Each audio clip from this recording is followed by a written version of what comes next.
I've been working with Reinhard Bütikofer now for 6 years, covering his work in the Industrial Policy Committee in the European Parliament. And for the last 2 to 3 years, we've been particularly working on fossil fuel divestment and the carbon bubble. And I'm happy to discuss both of these issues with you today because I think they're incredibly exciting issues. If you look at the political dynamic that these two topics have picked up over the last years, it's just phenomenal. If you look back how these movements started, fossil fuel divestment movement having been created more or less by a couple of college students in the United States not so long ago, the concept of the carbon bubble having been developed by two ex-City of London guys, Mark Campanale and Nick Robbins, also more or less 6 years ago. And now these debates, these movements that were quite niche, I would say, in the beginning, have more or less spread like wildfire and entered the mainstream debate. Today, fossil fuel divestment is being advanced not only by colleges or students, but by cities, companies, governments, churches, and many other actors. And the same thing with the carbon bubble. Today, it's not just Greens and NGOs and activists talking about the carbon bubble. It's Mark Carney, the governor of the Bank of England. It's President Draghi, the president of the European Central Bank. And even the G20 has asked the Financial Stability Board in Basel to investigate this carbon bubble. And for us, this is a move, there's a certain movement towards a more sustainable financial system. And I'd argue it's so powerful because it really speaks to the hearts and to the minds. First, it delegitimizes fossil fuel companies. Fossil fuel companies are simply irreconcilable with a climate-conscious investment portfolio. And secondly, divesting from fossil fuels actually minimizes financial risks and increases financial stability. And I think recently there was a statement from the CEO of AXA, the world's largest insurance company, and I think that statement really captures this hearts and minds approach pretty well. He said, and I quote here, "Divestment contributes both to de-risking investment portfolios and building a more sustainable society." And these issues are so relevant for so many different actors. And the great thing is that so many different actors can pick them up. As I mentioned before, churches are divesting, foundations can divest, cities, local, regional, federal governments, and so on. So there's a lot of room for alliance building, and there's also a lot of room for campaigning against certain target institutions. And in our own work, we picked up this issue more or less probably 2 years ago, and we had the ambition of wanting to have the European Greens lead this fight and be there in the vanguard of this fossil fuel divestment movement. And in this context, allow me to highlight maybe some more of the operational work that we have been doing in this field. And likewise, in our discussion, I'd love to hear from you what initiatives you have been taking, what actions you have been taking in this field, so we can exchange best practice, ideas, and maybe take some of them home and implement them there. So in our work on the carbon bubble and fossil fuel divestment, I'd argue we've had pretty much 3 approaches that we've been following. The first is we've done a lot of research. We really researched into the carbon bubble and the CO2 exposure of our financial system. Second, we've tried to bring the carbon bubble and the fossil fuel divestment narratives together and promote the discourse in our respective political fields and, in Brussels and abroad by, for example, building bridges with actors or launching political initiatives. And third, of course, we want to get out there, we want to spread the gospel, campaign on these issues through events, conferences, material, etc. So let me give you maybe a few points on each of these 3 approaches. First and foremost, with regards to the research, we have commissioned a study that looks at the CO2 exposure of our financial system here in Europe. For example, this study looked at the top 20 banks in Europe, the top 20 pension funds, and also the insurance industry. And the result was that all in all, in Europe, there is a carbon CO2 exposure of over 1 trillion euros. More than 1 trillion euros are invested in fossil fuels. And the study also showed that the United Kingdom is particularly exposed, and particularly in its pension funds industry. From the top 20 European pension funds, the first 2 were British. There were, of course, a couple of more, but the first 2 were British. The first one was the UK Universities Pension Fund, and the second one was BAE Systems. Third place went to Keva, which is a Finnish pension fund, actually. And when it came to the banks, the picture was also a bit more spread across the EU member states. So there you had first the French bank, you had BNP Paribas, followed by Standard Chartered, and then the Spanish bank, BBVA. And I'd say doing this study allowed us to bring a lot of transparency into an area that's quite opaque. It's quite an opaque business, I'd say, and it empowers people. It empowers people by letting them know how much their financial institution has actually invested in fossil fuels, into this destruction of the planet, and thereby provides NGOs and divestment activists with concrete data that they can use again in their own campaigns. And one of the particular benefits of the study was also that it could be used across a whole variety of member states. Because by taking the top 20, we had banks from the UK, we had banks from France, from Sweden, from Finland, from all over the place. So we had activists all over Europe who were able to use the results of the study. And the conclusion from the study also followed the line of thinking espoused by Lord Stern, which was that the sooner we move towards a sustainable economy, the smaller the eventual financial risk will be. And Mark Carney has articulated this view as well. For example, in September, at a speech at Lloyd's of London, he said, "A delayed transition to a 2-degree world will increase financial risks. It will decrease financial stability." And as this study was so successful, we used this model also for more country-specific studies. So right now, to give you an example, we did a study looking at the carbon exposure of financial institutions in Poland. Poland, climate change is quite a taboo, especially under the new government. So we thought, well, look, by taking a look at the top 5 banks, top 5 pension funds in Poland, looking at their CO2 exposure and looking at the financial risk that they're running, maybe with the financial argument, we can push the climate debate forward in this country that's rather climate skeptic. And on the back of all these findings, we of course have pushed for political action. So, for example, our Green members of the European Parliament, Reinhardt, Molly, and many others, wrote a letter to the President of the European Central Bank, Mario Draghi, asking him to take this issue seriously, asking him to take action. And you know what? It took a while for him to answer, but after 2 to 3 months, he answered positively. And he asked the European Stability Risk Board to investigate this issue. And the German Greens have also followed suit. They wrote a parliamentary question to the German government.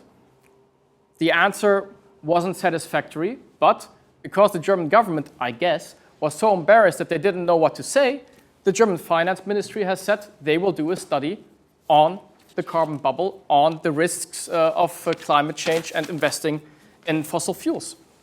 And such parliamentary questions have been used by Greens to put pressure on local governments, regional governments, or even city administrations.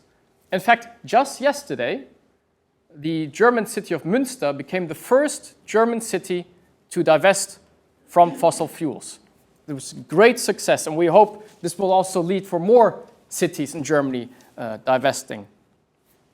And so the great things about these initiatives is that they can be so easily replicated across member states. Any member of parliament or any citizen can write to his or her bank, can write to his or her central bank or national bank asking them, what are you doing on climate change? Are you funding fossil fuels? How much have you invested in fossil fuels? What kind of guidelines do you have? Environmental criteria, social criteria, and so forth. And I know the Green Party of England and Wales has also done a lot of work in this area, be it trying to push London to divest or divesting the pension fund from the House of Commons MPs, and so forth. And as mentioned before, we also want to bring like-minded actors together and build cross-party political support. So, for example, together with the NGO 350.org, which is one of the leaders on fossil fuel divestment, we organized a big conference in Paris, bringing together faith-based communities, cities, companies, pension funds, the media, institutional investors, and so on. And there was a great success. We had people coming up to us, really conservative pension fund managers, saying, you know what, you have a point there. We might not agree with you on how to get there or how many years it'll take, but let's stay in touch and talk about it. And in the European Parliament, we've done the same kind of approach, trying to build bridges with other players. So we established an informal cross-party network of MEPs who get together on a regular basis and discuss how to move forward the fossil fuel divestment issue. And this group is now also, with Molly and Reinhard leading the charge, trying to put the issue on the plenary agenda of the European Parliament, forcing the European Commission to make a statement, to engage in a debate on this issue.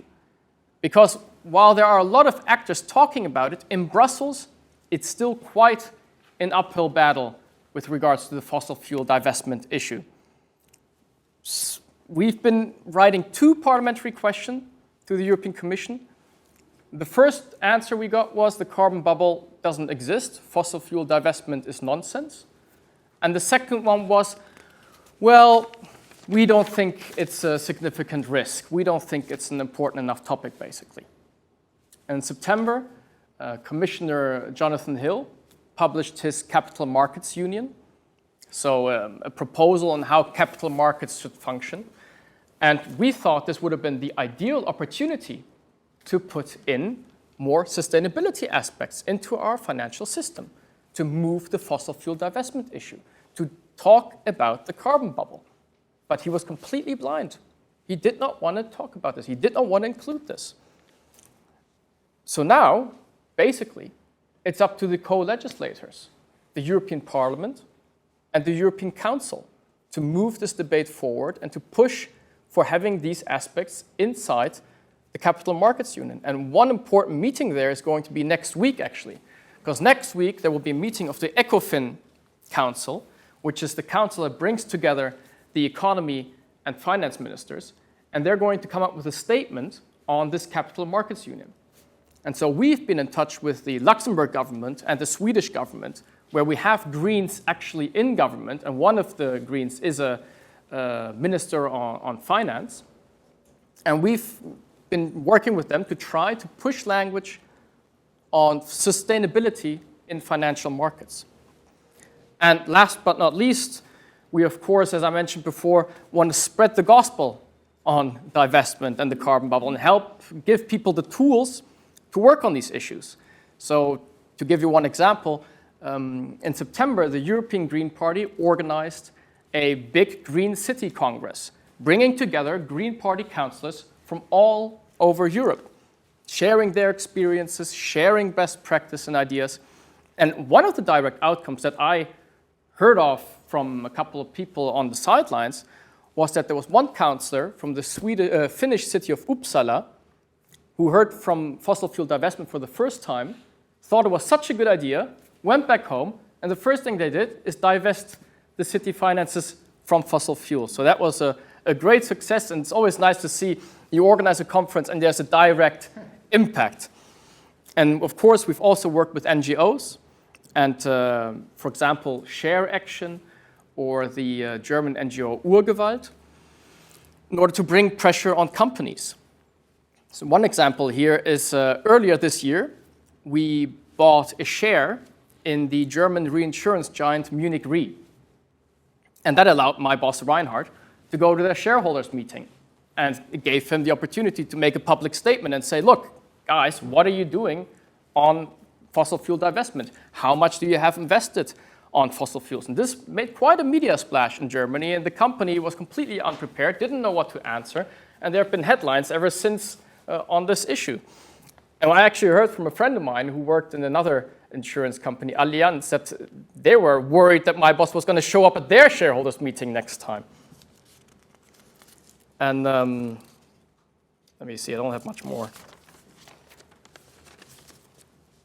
And last but not least, the European Green Party has also created a handy guide to divestment. I brought a couple of copies.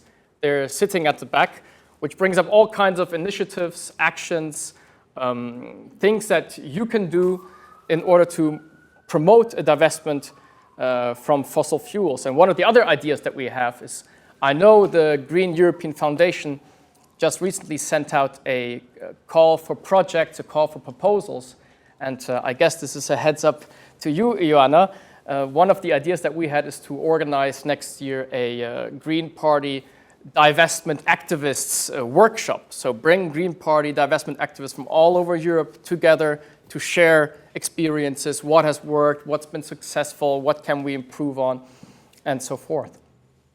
So to come to the end now, in the fight to shift the trillions from unsustainable assets to sustainable ones, shifting them from financing climate destruction to financing climate solutions, the circular economy is, of course, a key aspect.